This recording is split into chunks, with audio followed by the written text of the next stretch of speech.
ዋስትና ለአማራው የሚሰጥበት ሁኔታ አለው የሚል ነገር ሳነሳላቸው ከከፍተኛ የመንግስት ባለስልጣን ጭምር እንዳረጋገጠ ፈቃደኛው እንደተሆነም ይሄም የኤርትራ መንግስት በደስታ የሚቀበለው ጉዳይ እንደሆነ ነው። አማራ ብላችሁ የምትፈናጠጡት ጢሎ የምትይዙት ነገር ህዝቡን ተዉት፣ ራስን ቻል። እናንተ ለአማራ ህዝብ ጨንቋችሁም ገድ ብሏችሁም ታግላችሁም አታውቁም።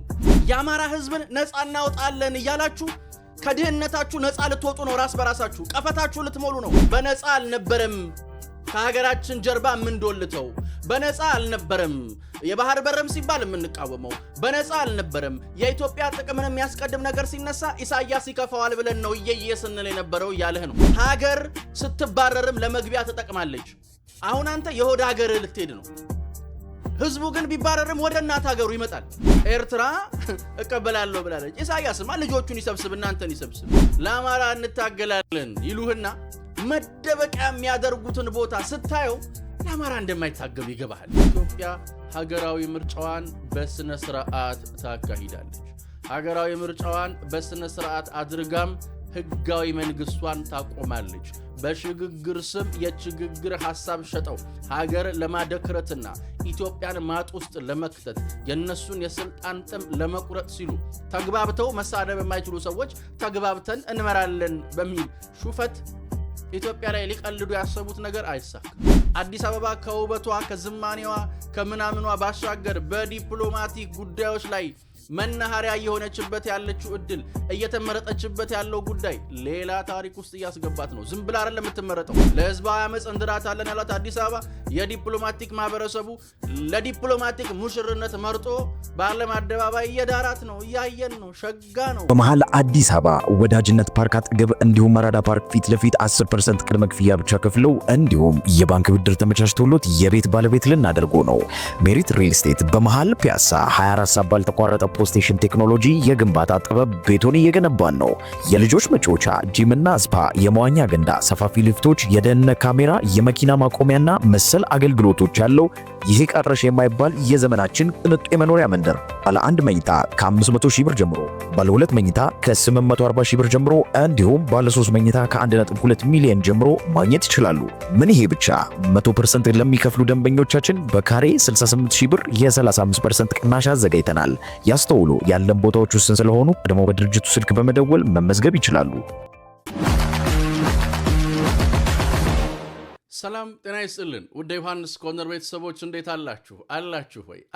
አለን እኛ ዮሐንስ ኮርነር ዛሬም ሰዓትና ጊዜውን ጠብቆ ወደ እናንተ መድረሱን ጀምሯል። ዛሬም በቆይታችን አበይት ፖለቲካዊ ጉዳዮችን፣ አሁናዊ ክስተቶችን፣ ቀጠናዊ ሁነቶችን በራሳችን ቋንቋ በራሳችን መንገድ እንመለከታለን፣ እንፈትሻለን፣ እንበረብራለን። ዮሐንስ ኮርነርን ላይክ፣ ሼር፣ ሰብስክራይብ አድርጋችሁ እንድትጀምሩ ጠይቄ ነው የምጀምረው። ዛሬ በቆይታችን ጉድ ነው የምንመለከተው። ማፈር ቀርቷል። ባንዳነት አደባባይ ወጥቷል። ተጋልጠዋል፣ ራሳቸውንም አጋልጠዋል። ምንድነው? በቆይታችን እንመለከታለን። ኤርትራ መዘዝ መጥቶባታል። ምንድነው? እሱንም የምናነሳ ነው የሚሆነው። አዲስ አበባ ሌላ ታሪክ ውስጥ ናት። ምን አግኝታ?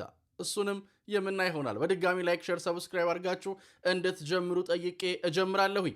ወደ መጀመሪያ ጉዳያችን ስንገባ የምናገኘው እንግዲህ ከሰሞኑ እንደምታውቁት አሜሪካ ከጊዜያዊ ከለላ ጋር ተያይዞ ጊዜያዊ ከለላ አልሰጥም ወደ ሀገራችሁ ሂዱ ማለቷን ተከትሎ በርካታ ነገሮች ሲባል ነበር፣ እኛም ብለናል።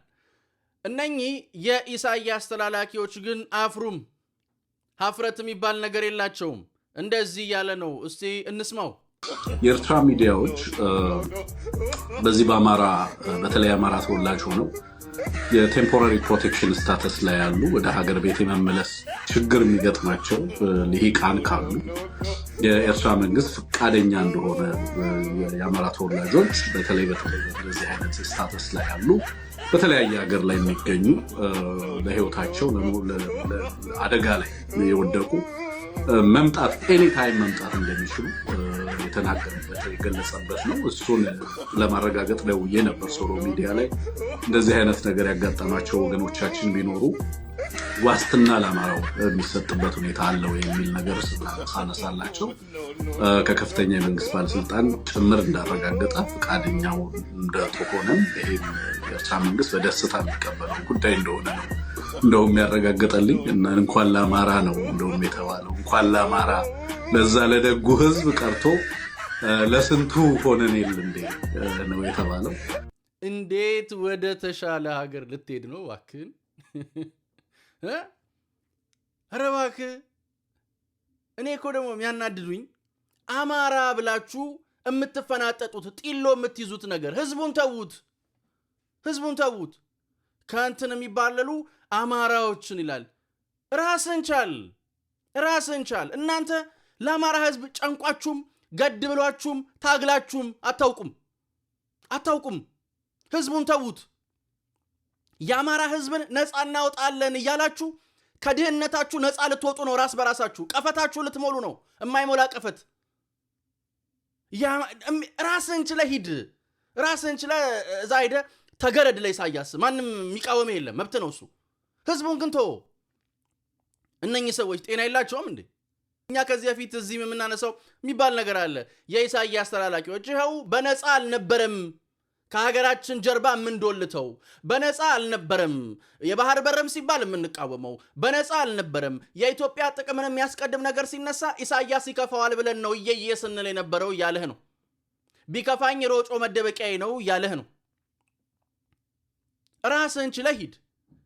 እኔ ከዚህ በፊትም ስናነሳው ይህንን ጉዳይ ዜጎች በመባረራቸው ምናምን የሚደሰት የለም፣ ማንም የሚደሰት የለም።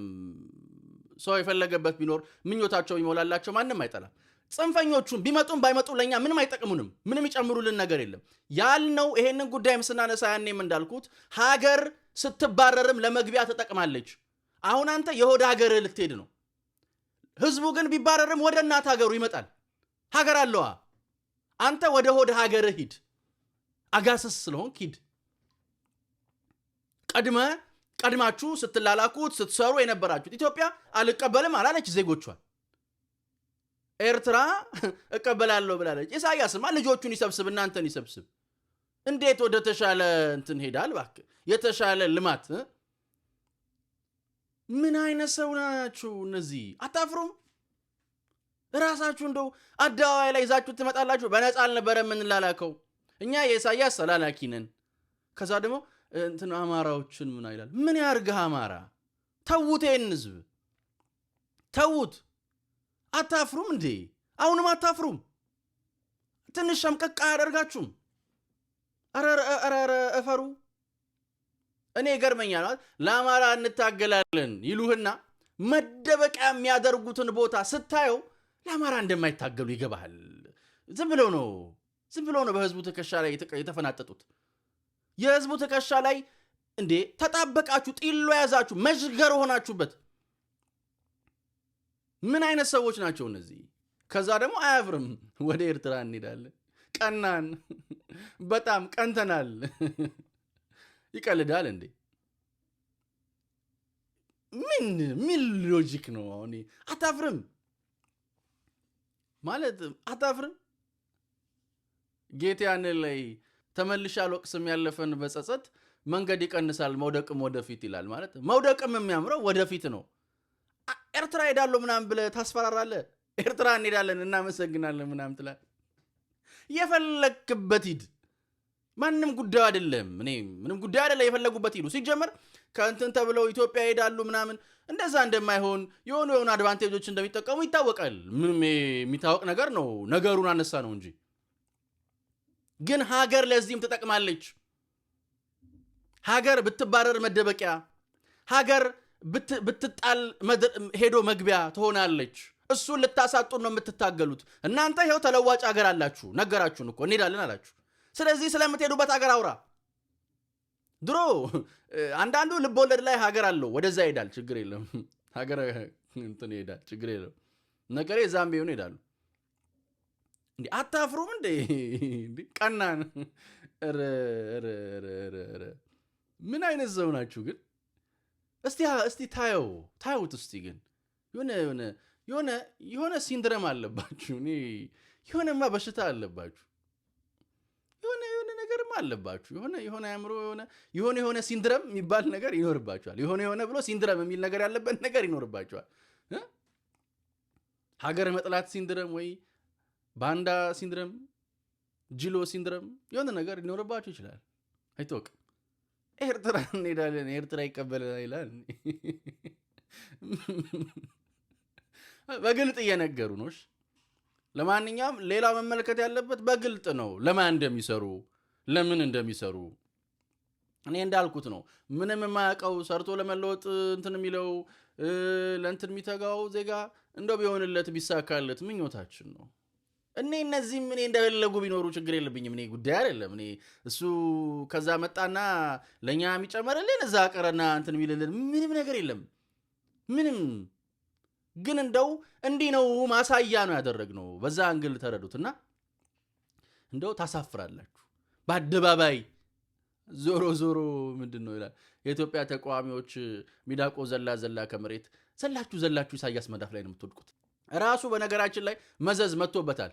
ልንገራችሁ እግረ መንገዴ ልንገራችሁ። ትናንትና ኤርትራ ሰዎች መፈታታቸውን በተለይ ከሃይማኖት ጋር በተያያዘ ሰዎች መፈታታቸውን አንስቼላችሁ ነበርና ይሄንን አቶ የማነ ትዊተር ላይ አልተናገሩትም።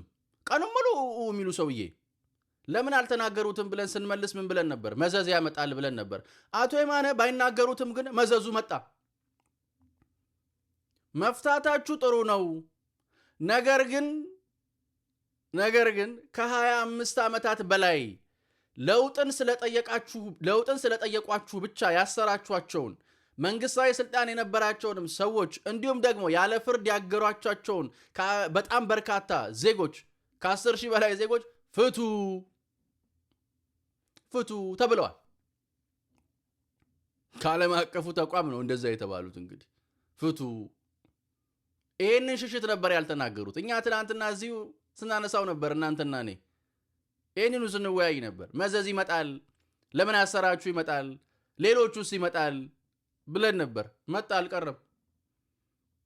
እንግዲህ ይሄንን ነው የትግላችሁ ማሳያ የምታደርጉት። ይሄንን ለውጥን ስለጠየቁት ብቻ የራሱን መንግስታዊ ለውጥን፣ መንግስታዊ አሰራር ለውጥን፣ መንግስታዊ መሻሻልን ስለጠየቁት ብቻ እኮ ነው ሰዎቹን ወስዶ 20 ምናምን ዓመት ያለ ፍርድ ያሰራቸው። ከዛ አንዳርጋቸው ጽጌ ለዚህ መንግስት እየተላላከ ይመጣና ኢህአዴግ ይሻላል እኮ ይፈታል ይላል። ለኢሳያስ ተላልከ ይፈታል እንዳለ። ግን እንዴት ነው እንዲህ በቡድን ማቶ መሆኑ የቻላችሁት? ስንት ነው የገዛችሁት? ማለት እንዴት ሰው በልኩ የተሰፋ እንትንነት ይኖረዋል? እንደዚህ አይነት እንትን በልካችሁን የተሰፋው ማለት ልክክ ነው የሚልላችሁ አንድ አይነቶች ናችሁ። ደግሞ ምንም ሀፍረት የላችሁ፣ ነውር አታውቁ፣ ነገ አታውቁ፣ ለራሳችሁ ከአራት ከንፋስ ብላችሁ ጥቂት ቦታ አትተዉ።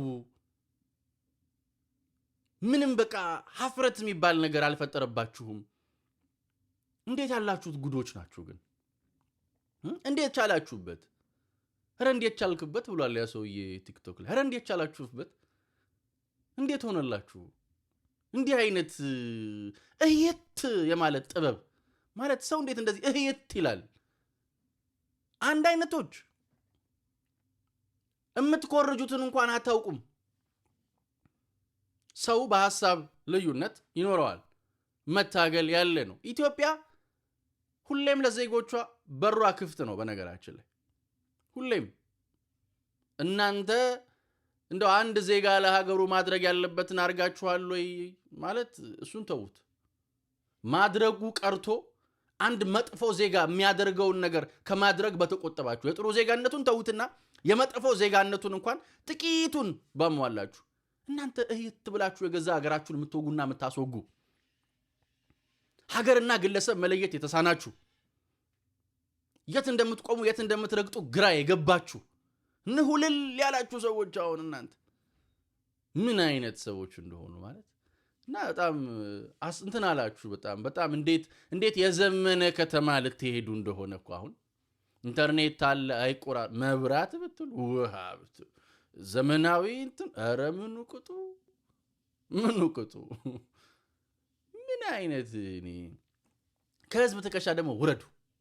ራሳችሁን ቻሉ። ውሽቅ እየሄዱ ህዝብ ላይ ጢሎ መያዝ ውሽቅ።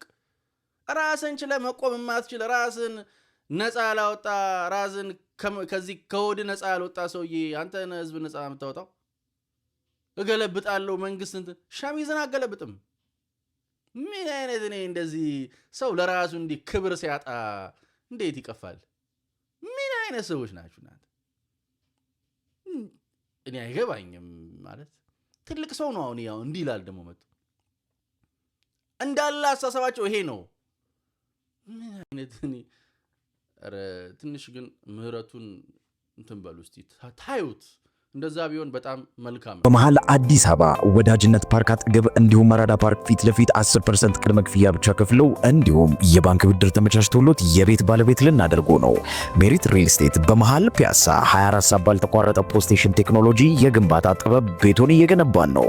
የልጆች መጫወቻ፣ ጂምና ስፓ፣ የመዋኛ ገንዳ፣ ሰፋፊ ሊፍቶች፣ የደህንነት ካሜራ፣ የመኪና ማቆሚያና መሰል አገልግሎቶች ያለው ይሄ ቀረሽ የማይባል የዘመናችን ቅንጡ የመኖሪያ መንደር ባለ አንድ መኝታ ከ500 ሺህ ብር ጀምሮ፣ ባለ ሁለት መኝታ ከ840 ሺህ ብር ጀምሮ እንዲሁም ባለ 3 መኝታ ከ1.2 ሚሊዮን ጀምሮ ማግኘት ይችላሉ። ምን ይሄ ብቻ 100% ለሚከፍሉ ደንበኞቻችን በካሬ 68 ሺህ ብር የ35% ቅናሽ አዘጋጅተናል። ያስተውሉ፣ ያለን ቦታዎች ውስን ስለሆኑ ቀድሞ በድርጅቱ ስልክ በመደወል መመዝገብ ይችላሉ። ይህ በእንዲህ እንዳለ ግን አዲስ አበባ ሌላ ታሪክ ውስጥ ገብታለች። ሌላ ውበቷ ምናምን እንዳለ ሆኖ በዲፕሎማሲው መንገድ ደግሞ እየሄደችበት ያለው ጉዳይ በጣም ከፍ ያለ ነው። ኢትዮጵያ ባለፈው ኮፕ 32ን በአዲስ አበባ እንድታስተናግድ መመረጧ አይዘነጋም። ትላንትናስ በ2027 የአፍሪካ ኦሎምፒክን እንድታስተናግድ ተመርጣለች። አዲስ አበባ በ2029 የአፍሪካ ዋንጫን ለማስተናገድ የሚያስችላትን ስራዎች እየሰራች ነው። ካፍም ለኢትዮጵያ ድሉ ሊሰጥ እንደሚችል ይጠበቃል። ዲፕሎማቲክ ማህበረሰቡ ወደ አዲስ አበባ እየጎረፈ ነው። ትላንትና የህንዱ ጠቅላይ ሚኒስትር አዲስ አበባ ገብተዋል። አዲስ አበባ ከውበቷ ከዝማኔዋ ከምናምኗ ባሻገር በዲፕሎማቲክ ጉዳዮች ላይ መናኸሪያ የሆነችበት ያለችው እድል እየተመረጠችበት ያለው ጉዳይ ሌላ ታሪክ ውስጥ እያስገባት ነው። ዝም ብላ አይደለም የምትመረጠው። ለምሳሌ አሁን የህንዱ ጠቅላይ ሚኒስትር ዝም ብለው አይደለም የመጡት አዲስ አበባ። ዝም ብለው አይመጡም። በርካታ የደህንነት ግምገማዎች ተደርገው የብዙ ህዝብ መሪ ናቸው። የግዙፍ ሀገር መሪ ናቸው። ግዙፍ ኢኮኖሚ ይመራሉ። ሲመጡ ዝም ብለው አይመጡም። እነከሌ ዝም ብለው እንደሚያጫጩሁት እንደሚሉት ምናምን አይደለም። በጣም በርካታ የደህንነት ግምገማዎችን አድርገው ተጨባጭ የሆነ ይሄ የጨበጣ እንደነከሌ ዝም ብሎ ቡፋ ጩኸት ምናምን አይደለም፣ ፊሽካ አይደለም። ተጨባጭ የሆነ የደህንነት ግምገማ አድርገው ሰላሙ የጸና እንደሆነ ደህንነቱ የተጠበቀ እንደሆነ ሁኔታዎችም ገምግመው ነው የመጡት። ከዛ አንፃር አዲስ አበባ ሰላምና ደህንነቷን ያስጠበቀች ለህዝባዊ አመፅ እንድራታለን ያሏት አዲስ አበባ የዲፕሎማቲክ ማህበረሰቡ ለዲፕሎማቲክ ሙሽርነት መርጦ በዓለም አደባባይ እየዳራት ነው። እያየን ነው። ሸጋ ነው። በየዕለቱ ኢትዮጵያችን የምትመረጥበት በየዕለቱ ኢትዮጵያችን እንድትታይ እየተጠራችበት ያለው አደባባይ እንድታስተናግድ እየተመረጡ ያሉ እንግዶች እየመጡ እየጎበኟት ያሉ የዓለም አቀፍ ማህበረሰብ አባላት እጅግ ደስ የሚያሰኝ ነው። ባለፈው ወር ብቻ አዲስ አበባ ስንት ዓለም አቀፋዊ ሁነቶችን አስተናግዳለች። ስንት አህጉራዊ ክስተቶችን ተቀብላ ሸኝታለች። የስንት ሀገራት መሪዎች ረግጠዋታል። ወታደራዊ አታሾች፣ የሀገራት ከፍተኛ ልዑካን ቡድኖች፣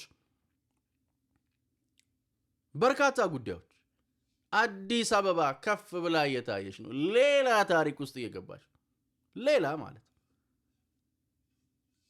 እያንዳንዱ ደግሞ የሚመጡ እንትኖች የዲፕሎማቲክ ማህበረሰብ አባላት በላቸው እንድትመረጥ እየታጨችባቸው ያላቸው መድረኮች በላቸው በርካታ ሰዎች ይመጡባቸው።